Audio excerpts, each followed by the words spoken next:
Hello students, I welcome you all to Samar IAS. I hope you all are doing well. सब खैरियत से हैं, अपना बहुत ध्यान रख रहे हैं। सिंसियरली आप अपने एग्जामिनेशन की प्रिपरेशंस में लगे हैं एंड खूब मेहनत कर रहे हैं। तो आज के सेशन में हम लोग 22 सितंबर 2024 का द हिंदू न्यूज़पेपर और इसके इंपॉर्टेंट करंट अफेयर्स को डिस्कस करेंगे for UPSC civil services 2025 prelims as well as जितने भी दूसरे अपकमिंग कॉम्पिटिटिव एग्जामिनेशंस हैं जिसमें करंट अफेयर्स पूछा जाता है, चाहे रेलवे हो, चाहे एसएससी के पेपर हो, चाहे स्टेट पीएससी हो या कोई और दूसरा भी एग्जामिनेशन हो। इन सबको ध्यान में रखते हुए हम लोग करंट अफेयर्स को डिस्कस करेंगे। ना सिर्फ करंट अफेयर डिस्कस करेंगे, साथ ही साथ ये भी देखेंगे कि इन करंट अफेयर्स से अगर क्वेश्चंस पूछे जाते हैं तो एमसीक्यूज किस तरह से फ्रेम किए जा सकते हैं। एंड अगर मेंस आंसर राइटिंग में आपने कहीं इस डाटा का इस्तेमाल करना है, इस करंट अफेयर्स में से कुछ भी रेफरेंस यूज करना है, तो कैसे आप करें ताकि ज्यादा अच्छा आंसर बनकर तैयार हो, इफेक्टिव आंसर बनकर तैयार हो और आप ज्यादा से ज्यादा मार्क्स फेच कर सके। तो काफी कुछ है जानने के लिए, काफी कुछ है सीखने के लिए। And now without any further ado here we begin. शुरू करते हैं 22 सितंबर 2024 का द हिंदू और इसके इंपॉर्टेंट करंट अफेयर्स। तो पहला समाचार यह है कि आम आदमी पार्टी की जो नेता हैं आतिशी सिंह, जिनको कई बार आतिशी मारलेना के नाम से भी जाना जाता है, इन्होंने दिल्ली यूनियन टेरिटरी की 8वीं चीफ मिनिस्टर के तौर पर शपथ ले ली। जिनको नहीं पता उनके लिए बता रहा हूं, वैसे ये काफी न्यूज में है तो सबको ही आइडिया होगा। आम आदमी पार्टी की हाल फिलहाल दिल्ली में सरकार है। तो अभी इनके पहले तक अरविंद केजरीवाल दिल्ली के चीफ मिनिस्टर थे। अब उनके ऊपर कुछ करप्शन के एलिगेशंस लगे, उसको लेकर फिर मुकदमा चला और उस मुकदमे के सिलसिले में फिर अल्टीमेटली उनको जेल हो गई। तो उनको जेल में रखा गया था, काफी वक्त से वो जेल में थे और जेल में रहते हुए चीफ मिनिस्टर के तौर पर एक्ट कर रहे थे। बट अभी रिसेंटली सुप्रीम कोर्ट ने उनको जमानत दी है। अब इस जमानत की शर्तें बड़ी खतरनाक हैं। इसमें यह बोला गया है कि एक तो आप चीफ मिनिस्टर का जो ऑफिस है वहां नहीं जा सकते, दूसरा आप किसी फाइल पे साइन नहीं कर सकते। तो काफी इस तरीके की काफी सारी सर्कमस्टांस या टर्म्स एंड कंडीशंस के साथ में अरविंद केजरीवाल को बेल मिली है। अब इससे होगा ये कि आप चीफ मिनिस्टर होते हुए चीफ मिनिस्टर के ऑफिस में नहीं जा सकते, आप किसी फाइल के ऊपर साइन नहीं कर सकते। ऐसी टर्म्स एंड कंडीशंस के साथ में चीफ मिनिस्टर होना या ना होना एक बराबर है। तो अल्टीमेटली उन्होंने फिर अब रिजाइन किया और रिजाइन करने के बाद में फिर उन्होंने इनको अपना सक्सेसर चुना है। एंड फाइनली आतिशी सिंह या आतिशी मारलेना जो भी इनका नाम है, इन्होंने दिल्ली की 8वीं चीफ मिनिस्टर के तौर पर अब शपथ ली है। हालांकि कोई ज्यादा फर्क पड़ेगा नहीं, क्योंकि इनके पास में ले दे के 4 या 5 महीनों का ही टर्म बचा हुआ है। अगले साल 2025 में फरवरी के महीने तक दिल्ली में फिर इलेक्शंस करवाने हैं। जो प्रेजेंट विधानसभा है यूनियन टेरिटरी ऑफ दिल्ली की, उसका कार्यकाल फरवरी के आसपास तक समाप्त हो जाएगा। तो फरवरी मार्च के महीने तक इलेक्शंस हो जाएंगे एंड फिर नई विधानसभा चुनी जाएगी। तो सिर्फ 4 महीने के आसपास का कार्यकाल बचा हुआ है, बहुत ज्यादा टाइम इनके पास में है नहीं। But still being a chief minister अपने आप में एक अकम्पलिशमेंट है। एंड ज्यादा बड़ा अकम्पलिशमेंट इसलिए है क्योंकि आतिशी दिल्ली की तीसरी महिला चीफ मिनिस्टर है, सिर्फ तीसरी महिला चीफ मिनिस्टर है। तो इसके चलते ही अपने आप में और ज्यादा इंपॉर्टेंट हो जाता है। सबसे पहली महिला चीफ मिनिस्टर कौन थी? तो वो हमारी लेट सुषमा स्वराज मैडम है।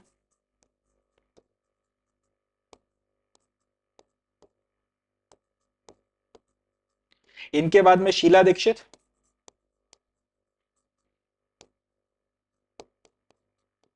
और उसके बाद में अब आतिशी मारलेना जो है, या आतिशी सिंह, ये तीसरी महिला चीफ मिनिस्टर होने वाली हैं। याद रखिएगा, सुषमा स्वराज पहली थी, शीला दीक्षित उसके बाद में दूसरी रही। कंसेक्यूटिवली इन्होंने 2 टर्म सर्व किए थे। एंड फाइनली अब उसके बाद में आतिशी मारलेना को बनाया जाएगा। लगभग 4 महीने के आसपास का इनके पास में टेनर रहने वाला है एंड ये as a Delhi chief minister serve करेंगी। फोटोग्राफ देख लीजिए इनका। अब हालांकि आप में से वो सारे लोग जो डिबेट सुनते रहते हैं, न्यूज को या पॉलिटिक्स को फॉलो करते हैं, उन्होंने इनको देखा भी होगा। काफी मुखर प्रवक्ता है, आम आदमी पार्टी का पक्ष काफी सबलता के साथ में रखती हैं, काफी मुखर होकर अपनी बात को, अपनी पार्टी की बात को जो है सामने रखती हैं। टीवी डिबेट्स में काफी कॉमन जाना माना चेहरा है, तो काफी लोग इनको जानते भी होंगे। मगर अब चीफ मिनिस्टर हो गई हैं। तो ये जो है ये अपनी पहली न्यूज है। अब यहां से 2 समाचार बनते हैं। एक तो यही पूछा जा सकता है कि दिल्ली में रिसेंटली अभी किसको चीफ मिनिस्टर के तौर पर अपॉइंट किया गया। बहुत कम संभावना है कि किसी भी एग्जामिनेशन में आए।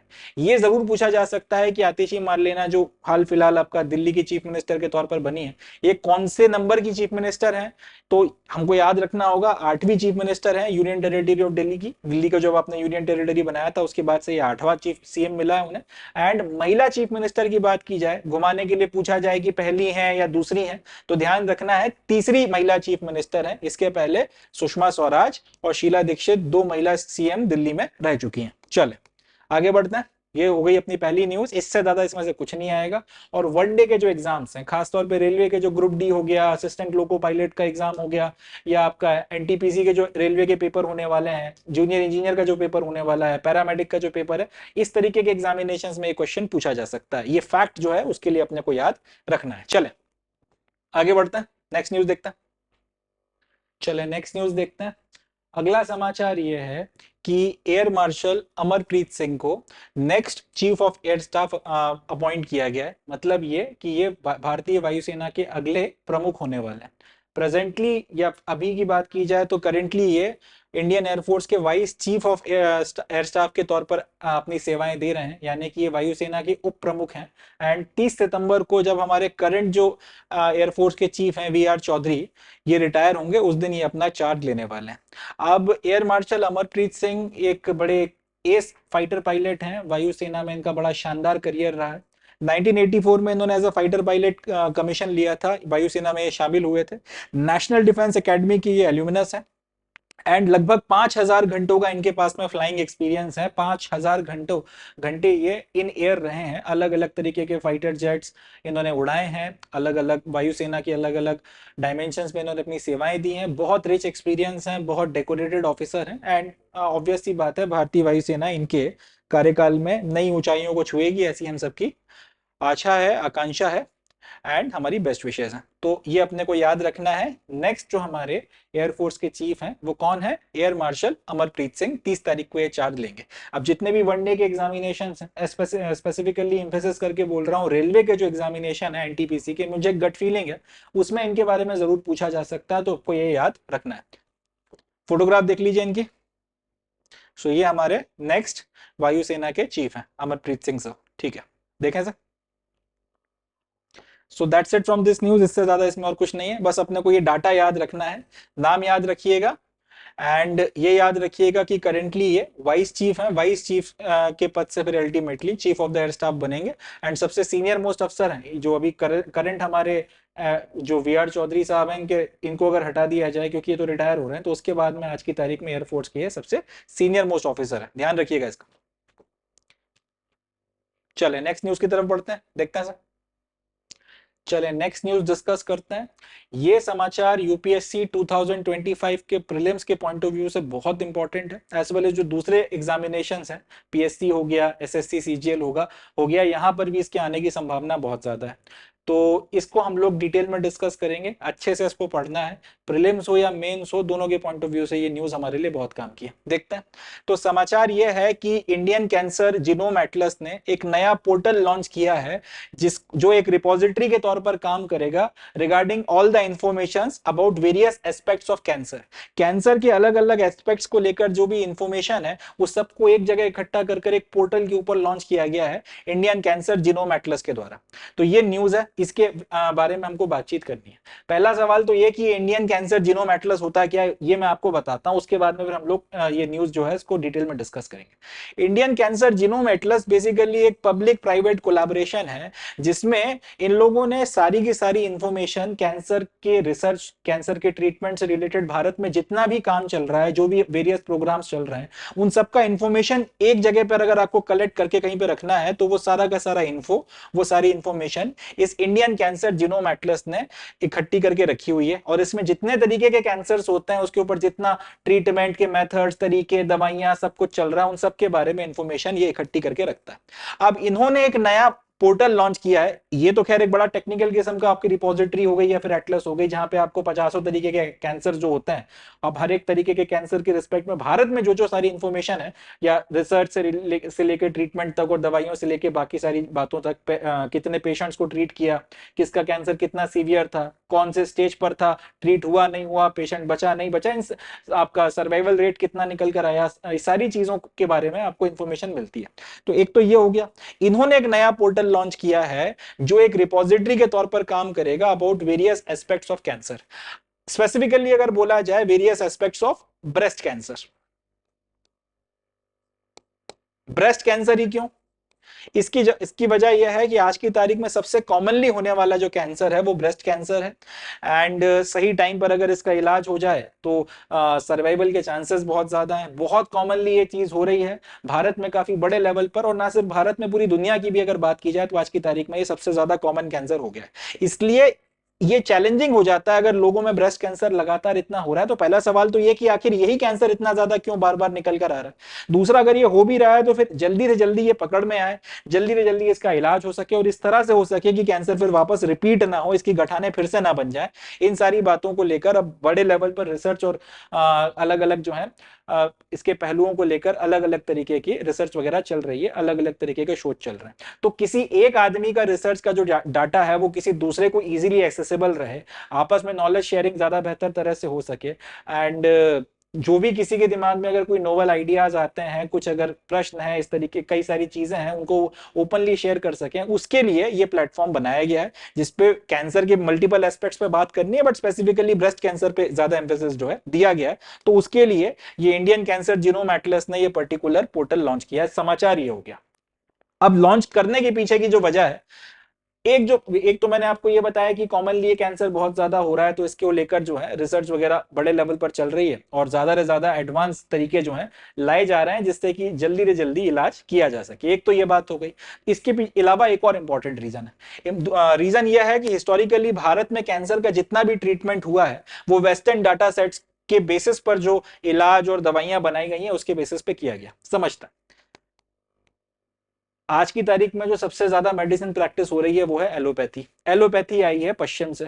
वेस्ट में कैंसर को जब पहली बार डिटेक्ट किया गया तब से लेके आज तक की बात की जाए, कैंसर के अलग अलग प्रकार, उनको कैसे पकड़ा जाता है, कैसे पता किया जाता है, कैसे ट्रीटमेंट शुरू किया जाता है, कितनी बार रेडिएशन होगा, रेडिएशन ही क्यों करना है, इस तरीके के जो वेरियस एस्पेक्ट्स हैं इन सब के ऊपर लगातार शोध हुआ।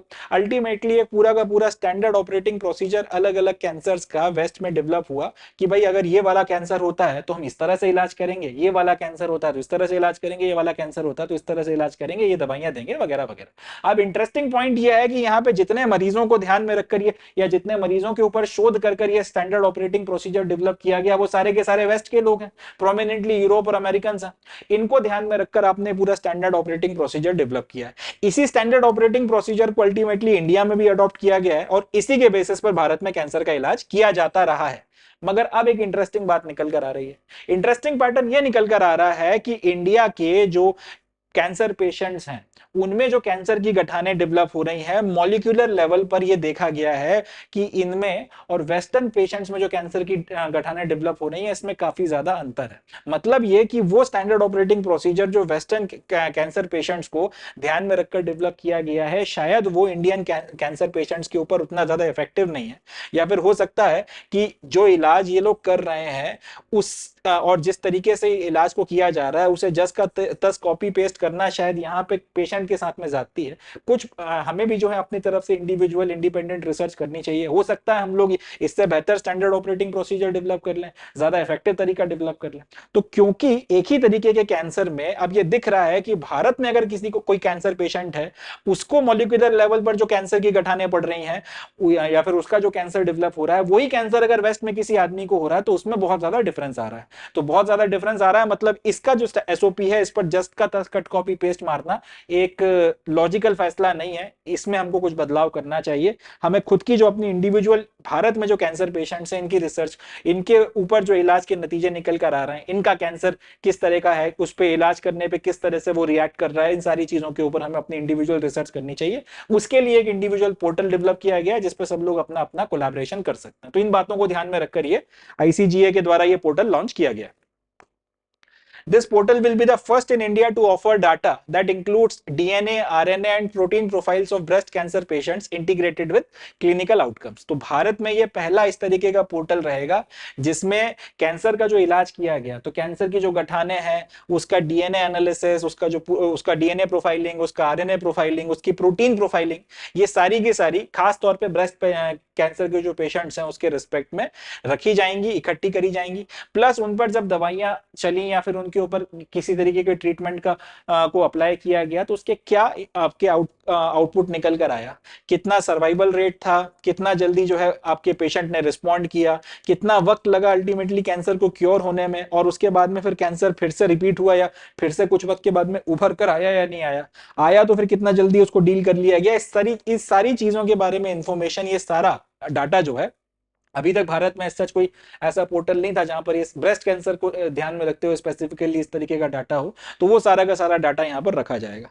आज की तारीख में इसमें सिर्फ 50 के करीब ब्रेस्ट कैंसर के पेशेंट्स हैं उनका डाटा रखा गया है, बट धीरे धीरे कोशिश की जा रही है कि लगभग 500 के करीब जो पेशेंट्स हैं उनकी कंप्लीट जो आपकी मेडिकल हिस्ट्री है, डाटा रिसर्च जो भी इनके ऊपर किया गया सारा का सारा यहाँ पर लाकर इकट्ठा किया जाए, और इसका जितना हो सके फिर फायदा आपके दूसरे जो पेशेंट्स हैं उनको भी दिया जा सके, कैंसर की रिसर्च को दिया जा सके, और ज्यादा बेहतर, ज्यादा इफेक्टिव और ज्यादा कॉस्ट इफेक्टिव तरीके जो हैं ट्रीटमेंट के डेवलप किए जा सके। This data will be accessible to researchers, clinicians and innovators to explore new frontiers and drive transformative breakthrough in cancer treatment। तो ऑब्वियस सी बात है, जो मैंने आपको बताया कि अब जो आदमी रिसर्च कर रहे हैं कैंसर के ट्रीटमेंट को लेकर, जो क्लिनिक में बैठकर आपका बकायदा प्रैक्टिस कर रहे हैं अपना मेडिसिन और पेशेंट्स देख रहे हैं, उनका इलाज करने की कोशिश कर रहे हैं, और वो लोग जो इनोवेशंस में लगे हुए हैं कैंसर के इलाज को लेकर, नई नई मशीनें बनाई जा रही हैं, नई नई दवाइयां डेवलप की जा रही हैं, हर एक जो आदमी है जो अलग अलग फ्रंटियर्स पे अपने अपने काम कर रहा है, सब लोगों को ये डाटा एक्सेसिबल रहेगा ताकि उनके काम में ज्यादा आसानी हो और कैंसर ट्रीटमेंट को लेकर कोई ट्रांसफॉर्मेटिव ब्रेक थ्रू हम लोग अचीव कर सकें। भारत में होने वाले कैंसर और भारत में कैंसर जिस तरह से इतना हो रहा है, जिस तरह से बिहेव कर रहा है, उसके रिस्पेक्ट में एक स्पेसिफिक इलाज डेवलप किया जा सके जो जल्दी से जल्दी जो है अपने पेशेंट को ठीक कर सके। ये सारी बातें जो है ध्यान में रखी जा रही हैं और इन सबको ध्यान में रखकर ये पूरा का पूरा पोर्टल लॉन्च किया गया है। बाकी अब देखते हैं इसके क्या नतीजे निकल कर आते हैं। अब यहाँ से सवाल कैसे कैसे बनेंगे, सबसे पहला तो ये कि इंडियन कैंसर जीनोम एटलस है क्या। तो हमको याद रखना है पब्लिक प्राइवेट कोलैबोरेशन है जिसमें भारत में अलग अलग कैंसर के रिस्पेक्ट में जितनी भी रिसर्च इंफॉर्मेशन और ये सारी चीजें उनको इकट्ठा करके रखा जाता है। इन्होंने क्या किया है, रिसेंटली एक पोर्टल लॉन्च किया है जो ब्रेस्ट कैंसर की, बेसिकली कैंसर की बात है मगर ब्रेस्ट कैंसर की स्पेसिफिक बात कर रहे हैं, उसके वेरियस एस्पेक्ट्स के रिस्पेक्ट में जितना भी इंफॉर्मेशन है वो यहाँ पे इकट्ठा करके रखेगा। क्यों ब्रेस्ट कैंसर, क्योंकि ब्रेस्ट कैंसर आज की तारीख में दुनिया में सबसे ज्यादा कॉमनली होने वाला कैंसर बन गया है। और क्यों किया जा रहा है सब कुछ, क्योंकि भारत में जो कैंसर है या कैंसर के पेशेंट्स में जो कैंसर डेवलप हो रहा है उनकी गठाने मॉलिक्यूलर लेवल पर अलग तरीके से बिहेव कर रही हैं बजाय उन इन रिस्पेक्ट ऑफ उन कैंसर पेशेंट्स के जो वेस्ट में एग्जैक्टली वही कैंसर डेवलप कर रहे हैं। तो वेस्ट का जस का तस का कॉपी पेस्ट मार के ट्रीटमेंट करना शायद यहाँ पर सही प्रोसीजर नहीं है, ये मानते हुए सारा काम किया जा रहा है। तो ये अपने को याद रखना है कुछ बातें जो ध्यान, और इसके ऊपर अगर कुछ लिखने के लिए आता है, अगर आपको मेडिकल साइंस में के रिस्पेक्ट में अगर कुछ ब्रेक थ्रू रिसर्चेस के ऊपर कुछ लिखना है या फिर रिसर्च एंड डेवलपमेंट में क्यों पैसा बढ़ाने की जरूरत है, तो फिर वहां पर आप इस एग्जाम्पल को कोट कर सकते हैं। एक अच्छा एग्जाम्पल रहेगा, एग्जामिनर इसको अप्रिशिएट करेगा और जाहिर सी बात है आपके मार्क्स वगैरह बढ़कर आएंगे। चले आगे बढ़ते हैं। So with this we come to end of today's session। आज के सेशन में बस इतना ही।